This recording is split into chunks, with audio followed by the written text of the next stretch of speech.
Happy naman tayo. Tuesday, September 23, 10:28 p.m. So, there you go.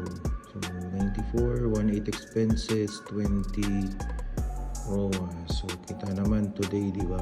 Yan, today. 23. So, 628 expenses, 12 GMV, 219, 56. So, yung expenses, tingnan po ninyo over the gross na nakukuha niya and the ROAS result na nakukuha nila.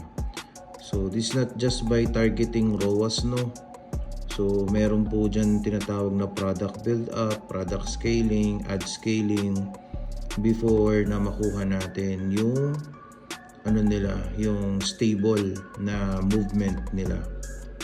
So, ayan po yung mga products niya. Okay? So, overall, naging average ROAS niya is 20. So, there you go. Okay?